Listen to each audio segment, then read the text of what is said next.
Assalamualaikum warahmatullahi wabarakatuh. Perkenalkan, nama saya Arnita Nuryati dengan NIM 8601311475 dengan program studi PGSD di Universitas Terbuka.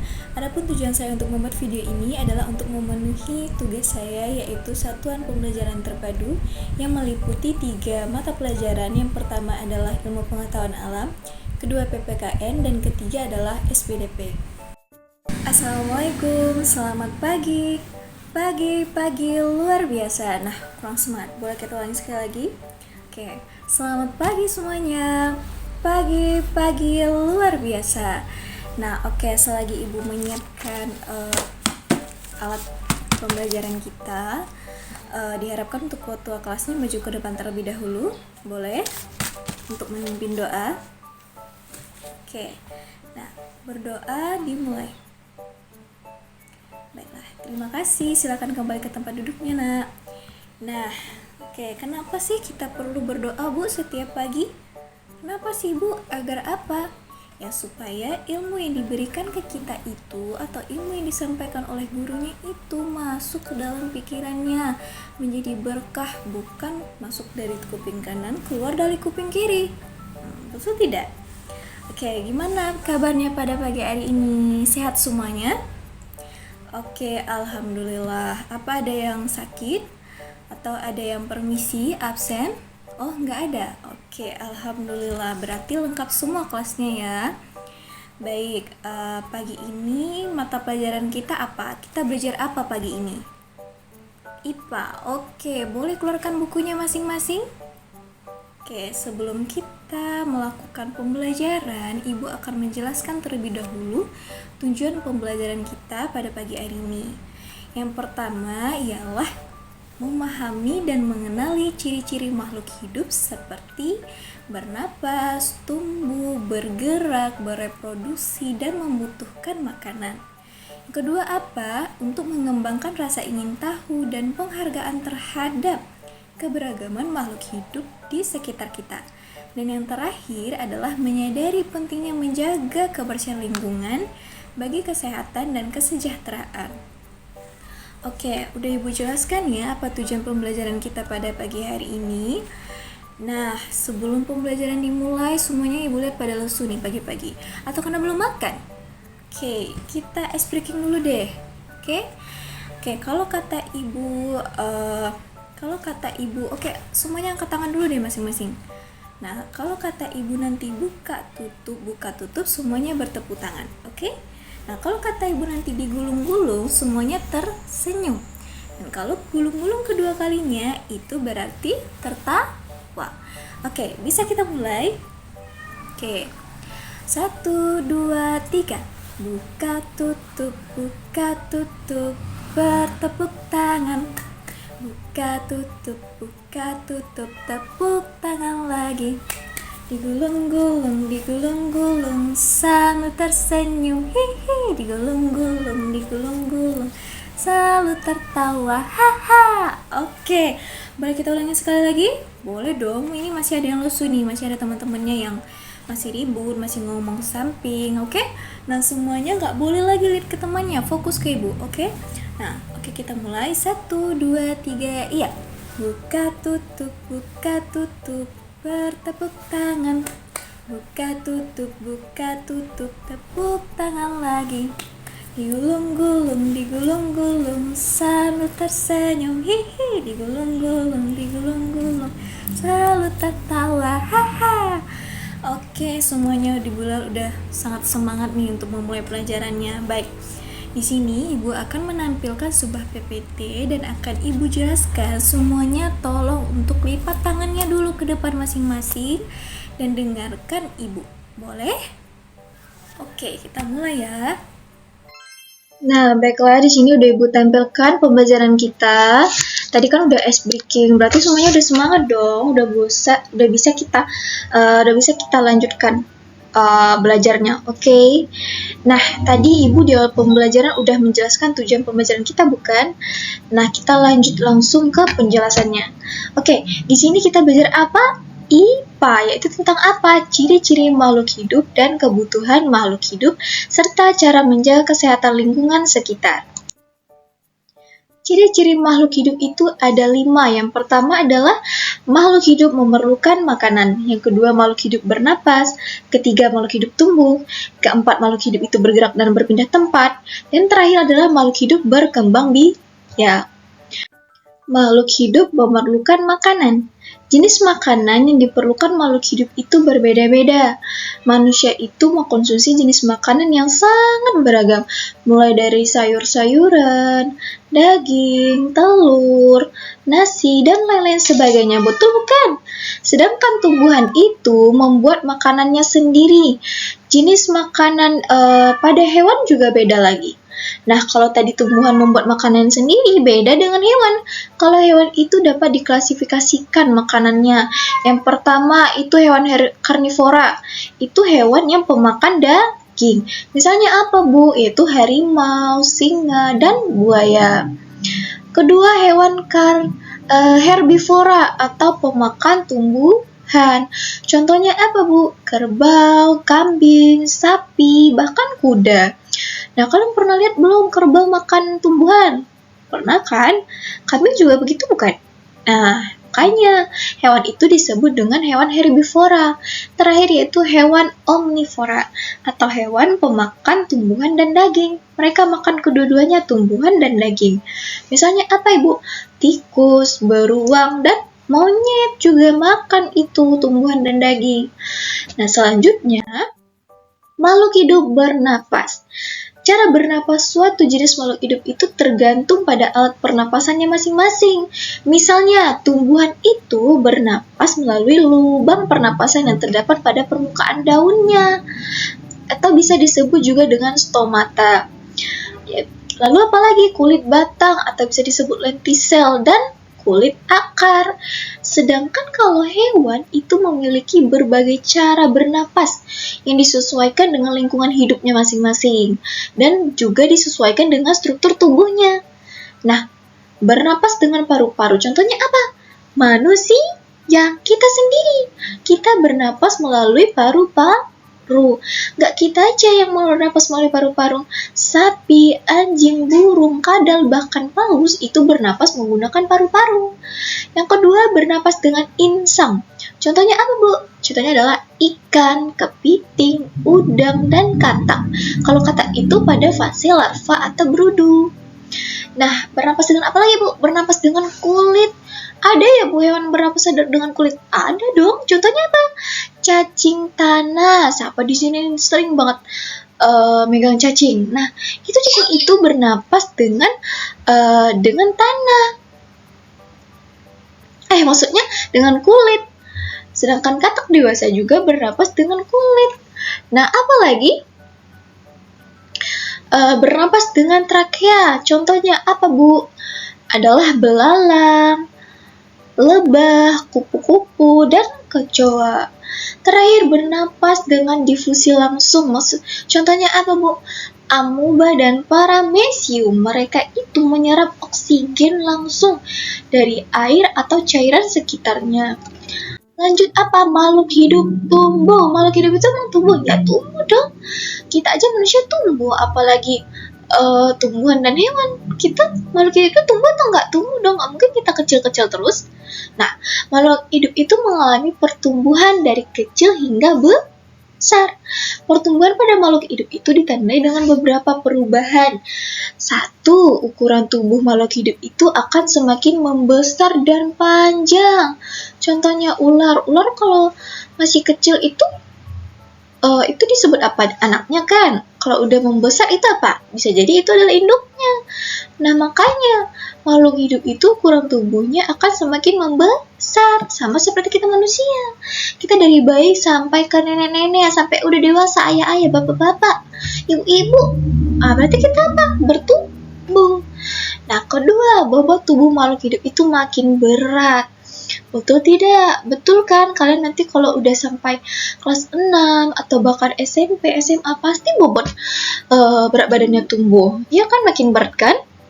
Nah, ketiga adalah bentuk tubuh makhluk hidup itu akan semakin sempurna. Contohnya apa ya? Ibu bilangnya kupu-kupu. Kupu-kupu itu dari kepompong. Terus baru dia punya sayap kayak kupu-kupu. Nah, itu makanya untuk tubuh makhluk hidup itu makin sempurna. Nah, lanjut. Semua makhluk hidup di muka bumi ini hidupnya bergerak, tapi tidak semua makhluk hidup itu bisa berpindah tempat. Contohnya adalah tumbuhan.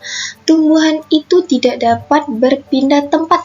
Pernah nggak sih kalian melihat tumbuhan yang pindah tempatnya? Misalnya pohon nih yang di depan teras kita ini, itu tumbuhan mawarnya. Bisa nggak dia berpindah tempat besoknya ke depan kelas 5? Nggak bisa kan? Tapi mereka bisa bergerak aja, tapi tidak berpindah tempat. Yang kedua, hewan. Hewan itu bergerak dan berpindah tempat dengan cara yang beragam. Nah, hewan itu menggunakan tangan atau sayapnya, tubuhnya, dan kakinya itu untuk berpindah tempat. Contohnya apa? Burung. Burung punya sayap. Gunanya untuk apa? Untuk berpindah tempat dan juga untuk bergerak. Nah, ketiga, sebaliknya, manusia itu secara alami melakukan gerakan dan berpindah tempat dengan menggunakan kakinya. Contohnya ada di kelas ini nih. Ibu sering kali melihat ada yang pindah-pindah. Nanti ada yang pindah duduk sini, ada pindah duduk sini. Nah, itu makanya makhluk hidup itu bergerak dan berpindah tempat. Makhluk hidup berkembang biak. Makhluk hidup itu berkembang biak untuk apa, Bu sih? Untuk menghasilkan keturunan, melanjutkan jenisnya agar tidak punah. Kalau punah gimana? Ya kalau punah berarti keanekaragaman hayati kita itu berkurang. Hilanglah sumber makanan dan oksigen. Mereka punah itu bisa jadi karena apa? Rantai makanannya putus, makanya mereka punah. Makanya perkembangbiakan makhluk hidup itu gunanya untuk mempertahankan kelangsungan hidup dan memperbanyak populasinya di alam. Nah, begitu. Nah, kenapa sih kita harus menjaga lingkungan sekitar kita, Bu? Karena apa sih, Bu, harus bersih-bersih terus setiap hari? Karena lingkungan yang sehat dan bersih itu memiliki dampak langsung kepada kita, memiliki dampak langsung pada kualitas hidup kita. Contohnya apa? Lingkungan yang kotor akan membuat kita terkena penyakit. Nah, bagaimana sih, Bu, lingkungan yang sehat itu? Lingkungan yang sehat itu adalah lingkungan yang bersih, nyaman, air dan udaranya nyaman. Maksudnya air dan udaranya itu harus berisi dan harus bersih. Itulah makanya disebut lingkungan itu sehat. Kalau airnya kotor gimana? Berarti itu lingkungannya nggak bersih dong. Masa iya kita minum air yang kotor? Nggak kan? Nah, cara memelihara kesehatan lingkungan itu seperti apa, Bu? Contohnya adalah membersihkan sampah-sampah. Setiap pagi Ibu selalu aja bilang sama kalian, periksa dulu lacinya, lantainya kotor atau enggak, gitu. Iya kan? Kedua, untuk memupuk tanaman. Ketiga, membersihkan saluran air. Nah, thank you. Cukup sekian pembelajaran Ibu tentang IPA. Ibu akan memberikan soal nih untuk kalian untuk dijawab masing-masing berdasarkan materi yang Ibu paparkan tadi, yang Ibu jelaskan tadi. Ibu kasih 10 soal, oke? Ibu kasih waktunya sekitar 15 menit lagi ya, oke? Oke. Pelajaran kita selanjutnya apa? PKN. Boleh dibuka bukunya masing-masing. Oke, udah siap? Nah, sebelum Ibu menjelaskan materinya, Ibu ingin menjelaskan dulu apa sih tujuan pembelajaran kita. Tujuan pembelajaran kita adalah untuk menumbuhkan rasa cinta tanah air dan kebanggaan sebagai bagian dari bangsa Indonesia. Yang kedua, untuk menghargai keberagaman suku, agama, ras, budaya, dan sebagai kekuatan persatuan bangsa. Nah, kita lanjut ke materi. Ini PPT-nya udah Ibu tampilkan di depan, semuanya harap mendengarkan. Oke, nah, pencerminan satu nusa satu bangsa. Satu nusa satu bangsa itu apa sih, Bu? Satu nusa itu berarti adalah satu tanah air, yaitu Indonesia. Sedangkan satu bangsa itu berarti satu bangsa yang bersatu meskipun terdiri dari berbagai suku dan budaya. Nah, Jadi, satu nusa satu bangsa itu adalah untuk menggambarkan persatuan dan kesatuan seluruh masyarakat Indonesia. Jadi, Sumpah Pemuda merupakan semboyan yang menggambarkan satu nusa satu bangsa. Pada tahun 1928, ketika para pemuda Indonesia dari berbagai daerah berjanji untuk bersatu demi kemerdekaan Indonesia. Semangat ini yang mencerminkan cita-cita bersama untuk membangun negara yang kuat dan harmonis dalam keberagaman Indonesia kita. Nah, oke. Satu nusa, satu bangsa itu mengajak setiap warga Indonesia untuk menghormati perbedaan dan bekerja sama menjaga kerukunan dan berkontribusi dalam kemajuan bangsa dengan semangat cinta tanah air dan kebersamaan. Nah, oke semuanya udah tahu belum? Apa itu bait Sumpah Pemuda?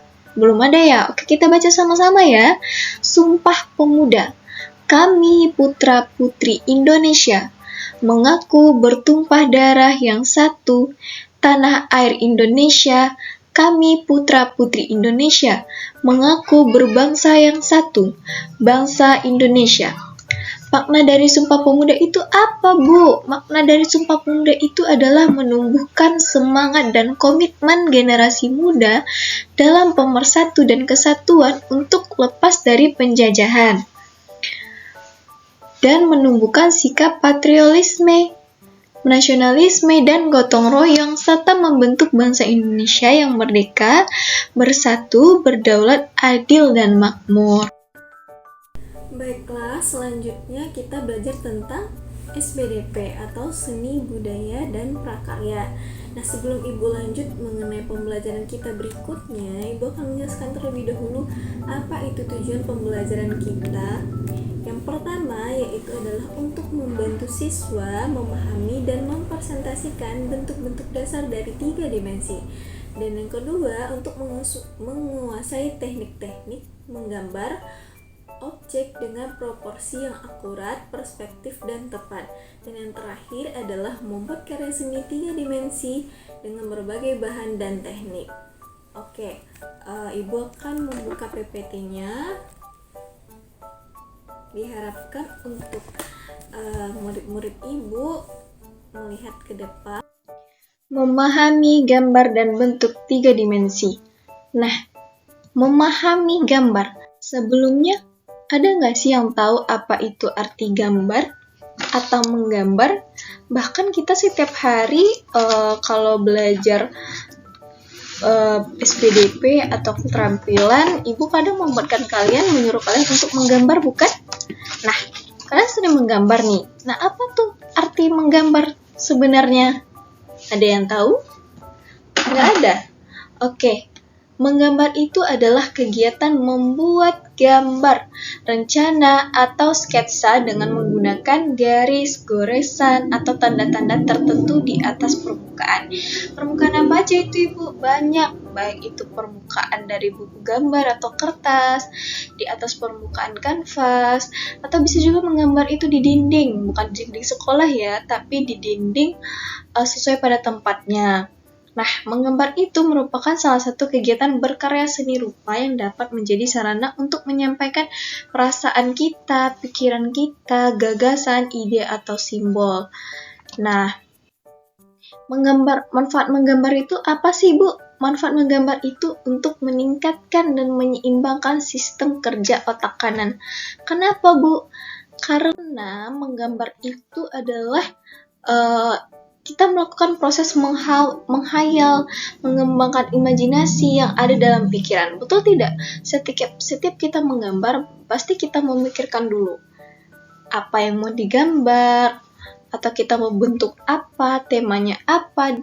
Berarti kita menimajinasikan bentuk apa, gambar apa yang akan kita gambar dalam pikiran kita. Betul nggak? Nggak mungkin gambar itu kita asal gambar aja. Pasti kita pikirkan dulu, kita imajinasikan dulu.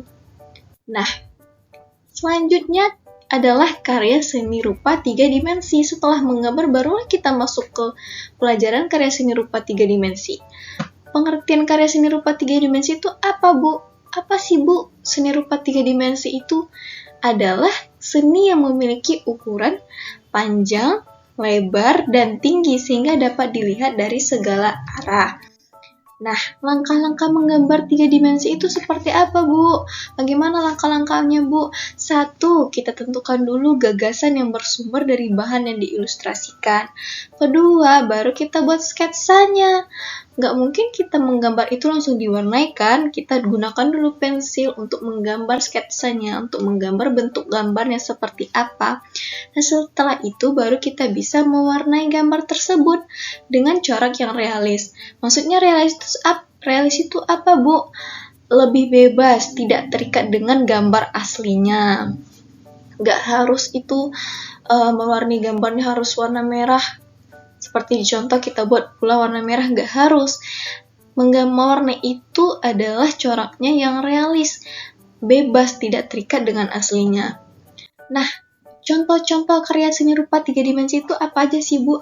Banyak. Ada patung, topeng, keramik, anyaman, boneka, vas bunga, lemari, rumah, dan kursi, bahkan sampai ke bendera.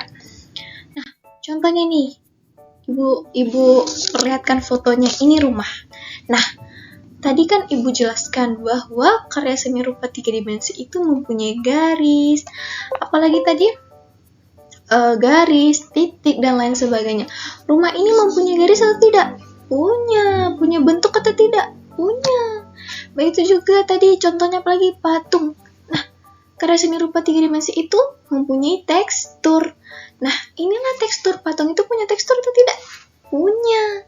Bentuknya punya atau tidak? Punya. Nah, selanjutnya apa? Boneka.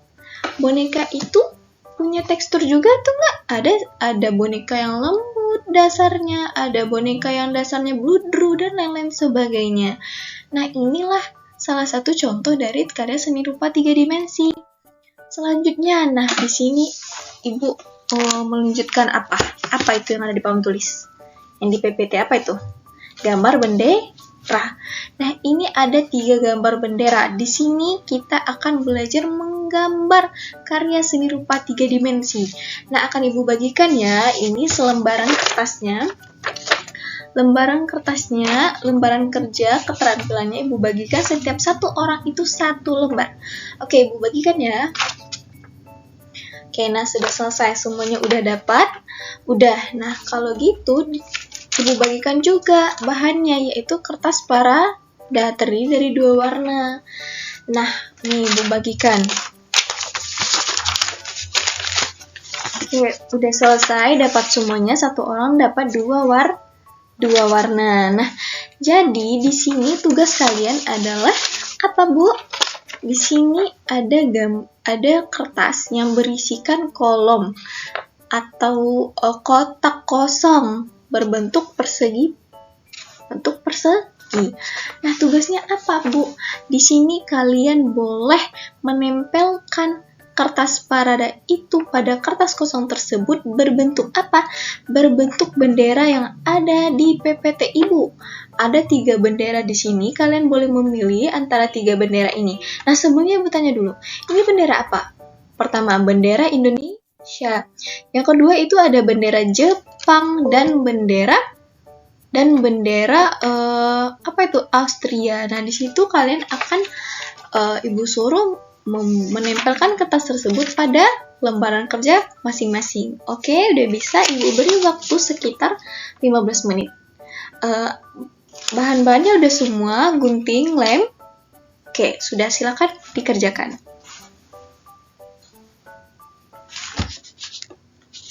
Nah, udah selesai.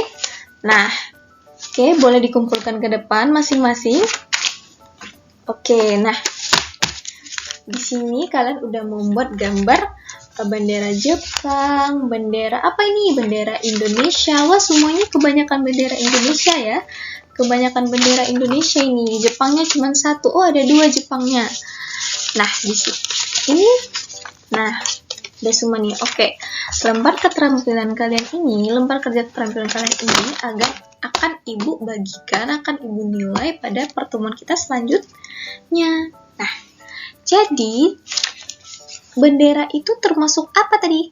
Termasuk karya seni rupa 3 dimensi. Karena apa? Karena memiliki warna, komposisi warna, memiliki garis, memiliki bentuk, dan memiliki tekstur. Jadi, bendera ini termasuk karya seni rupa 3 dimensi. Nah, kita sudah menggambar karya seni rupa 3 dimensi tadi. Yaitu apa? Gambar bendera. Sebelumnya Ibu jelaskan dulu nih, apa sih Ibu bendera? Kita sering kan melihat bendera di mana-mana. Setiap negara itu memiliki benderanya masing-masing. Satu negara, satu bendera. Nah, bendera itu apa sih Bu? Bendera itu adalah produk seni rupa yang mengandung unsur desain, rancangan, warna, komposisi. Selain unsur seni rupa juga mengandung unsur budaya, yaitu lambang identitas suatu negara atau kelompok. Nah, fungsi bendera itu apa aja sih, Bu? Ada 4 yang Ibu jelaskan. Yang pertama adalah sebagai identitas nasional. Bendera itu merupakan lambang negara atau identitas suatu bangsa. Bendera itu dikibarkan untuk menunjukkan penghargaan terhadap sejarah, budaya, dan identitas nasional. Nah, setiap negara tadi Ibu bilang kan mempunyai satu bendera, makanya disebut bendera itu adalah identitas nasional. Yang kedua adalah sebagai tanda perdamaian. Fungsi bendera itu adalah sebagai tanda perdamaian. Bendera dikibarkan sebagai tanda perdamaian saat terjadinya konflik horizontal. Misalnya pada saat penjajahan zaman dahulu, pada saat perperangan dahulu, bendera itu dikibarkan sebagai tanda suatu perdamaian pada saat terjadinya konflik. Dan yang ketiga adalah mengingatkan semangat kemerdekaan fungsinya. Mengibarkan bendera di rumah, kantor, atau tempat umum dapat meningkatkan semangat kemerdekaan dan kebersamaan sebagai bangsa. Nah, yang terakhir adalah sebagai tanda berkabung. Bendera itu tidak hanya berfungsi sebagai tanda perdamaian, identitas nasional, atau mengingat semangat kemerdekaan saja, tapi juga sebagai tanda berkabung. Kenapa? Karena bendera dikibarkan setelah setengah tiang sebagai tanda berkabung saat meninggalnya tokoh bendera negara. Atau bisa juga gini, pada saat ada tokoh pahlawan kita yang meninggal, pasti benderanya diletakkan di atas petinya masing-masing. Kenapa? Sebagai tanda berkabung, begitu. Nah, terima kasih Bu. Terima kasih ya Ibu sudah menjelaskan nih materi kita tentang SPDP, yaitu 3 unsur 3 dimensi. Contohnya tadi udah kita buat ini. Udah Ibu buat nih. Coba kalian buat nih benderanya masing-masing kan. Nah, sekarang Ibu akan menunjukkan satu video tentang asal muasal bendera merah putih. Boleh masing-masing dilihat, disimak videonya, nanti akan Ibu tanya. Oke? Bisa dimengerti? Oke.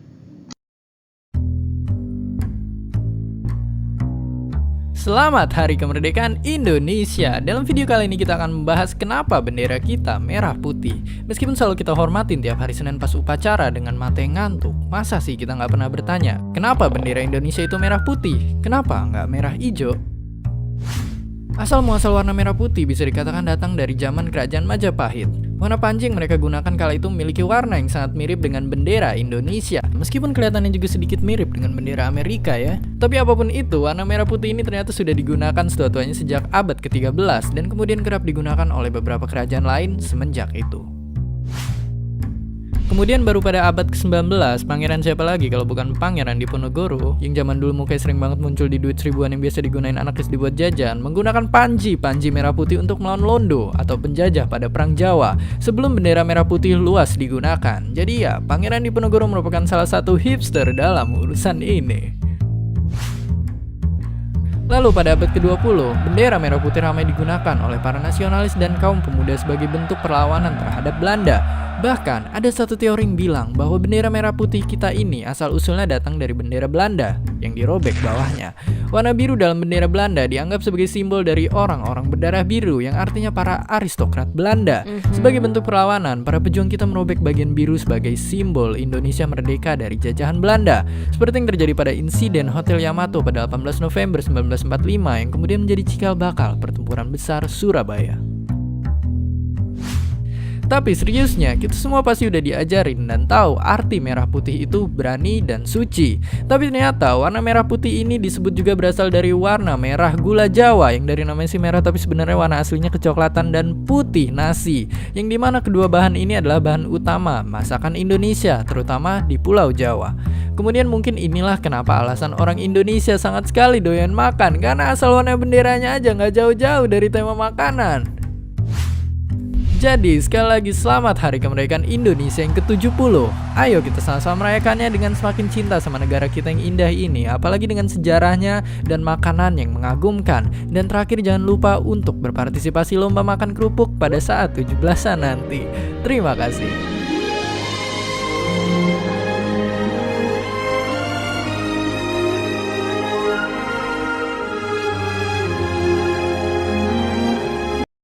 Video tadi itu menjelaskan tentang asal muasal bendera merah putih. Nah, tadi udah dijelaskan di situ arti merah dan putih. Ada yang tahu? Nah, arti merah dan putih itu tadi apa? Berani dan suci. Pada zaman Majapahit, di mana warga Panji mereka menggunakan kala itu hampir sama persis dengan bendera Indonesia, yaitu merah dan putih. Nah, warna merah dan putih itu sudah ada semenjak abad ke-13. Kemudian pada abad 15, Pangeran Diponorogo menggunakan panji-panji merah putih itu untuk melawan musuh. Lalu pada akhirnya pada abad yang keberapa? Ke-20, bendera merah putih itu ramai digunakan oleh para pemuda, nasionalis dan kaum pemuda lainnya. Sebagai apa? Sebagai bentuk tanda perlawanan. Nah, tadi lagi apalagi katanya asal muasal bendera merah putih itu? Ada lagi tadi di video itu menyebutkan bahwa bendera merah putih itu berasal dari bendera Belanda yang dicopot warna birunya. Jadi bendera Belanda itu merah, putih, dan biru, dicopot oleh warga Indonesia warna birunya, karena warna biru itu menurut mereka adalah orang Belanda. Jadi makanya bendera kita itu warnanya sekarang merah putih. Ada alasan apa lagi selain itu? Di video tadi ada juga menyebutkan bahwa bendera merah putih itu berasal dari makanan, yaitu gula merah dan nasi putih, yaitu makanan tradisional Indonesia. Warna merahnya itu dari gula merah, sedangkan warna putihnya itu atas nasi. Nasi itu kan kita makan pokok orang Indonesia. Warnanya apa? Warnanya putih. Makanya katanya bendera merah putih itu berasal dari gula merah dan nasi putih. Makanya merah dan putih. Nah, itu kan tadi yang di video. Oke. Udah paham semuanya asal muasal bendera kita, bendera merah putih? Sudah? Oke, sudah ya. Berhubung pembelajaran kita telah selesai, kita sebaiknya menyimpulkan dulu pembelajaran kita pada siang hari ini. Tadi kita belajar apa aja? Belajar memahami gambar 3 dimensi. Terus belajar apa lagi? Ciri-ciri makhluk hidup. Belajar apa lagi? Kita tadi belajar satu nusa satu bangsa. Nah, jadi ibu simpulkan dulu dari pelajaran yang pertama, yaitu yang pertama apa? Pelajaran ilmu pengetahuan alam. Nah, ciri-ciri makhluk hidup itu tadi ada berapa? Ada 5. Yang pertama yaitu makhluk hidup itu memerlukan makanan. Kedua, makhluk hidup itu bernapas, makhluk hidup itu tumbuh, makhluk hidup itu berkembang dan berpindah tempat. Yang terakhir apa? Makhluk hidup itu berkembang biak. Dah, lalu apa lagi? Kita simpulkan lagi tadi pembelajaran tadi, yaitu kita harus menjaga lingkungan sekitar kita agar sehat dan bersih, agar nyaman. Karena apa? Lingkungan yang bersih itu memiliki dampak langsung kepada kita, pada kualitas hidup kita sendiri. Nah, itu tadi makna atau kesimpulan dari pembelajaran kita ilmu pengetahuan alam. Selanjutnya apa? Pembelajaran PKN. Nah, PKN tadi kita belajar apa aja? Tentang satu nusa dan satu bangsa serta sumpah pemuda. Nah, apa itu satu nusa satu bangsa tadi? Satu nusa satu bangsa itu adalah mencerminkan kesatuan dan persatuan di antara masyarakat Indonesia yang memiliki keberagaman yang banyak tetapi tetap satu sebagai satu negara. sejahtera. Nah, bahwa meskipun negara kita itu Indonesia itu berbeda-beda, banyak suku, agama, ras, budaya, dan bahasa, kita semua adalah bagian dari satu tanah air, satu bangsa, dan satu Indonesia. Nah, itu tadi simpulan dari pembelajaran kita PPKN. Nah, sekarang yang terakhir tadi pembelajaran seni budaya dan prakarya, yaitu tadi kita belajar apa aja? Makna menggambar, karya seni rupa 3 dimensi. Nah, apa tadi arti menggambar? Menggambar itu artinya adalah kegiatan membuat rencana, membuat gambar, membuat sketsa dengan menggunakan garis, goresan atau tanda-tanda tertentu. Nah, karya seni tiga dimensi itu tadi apa?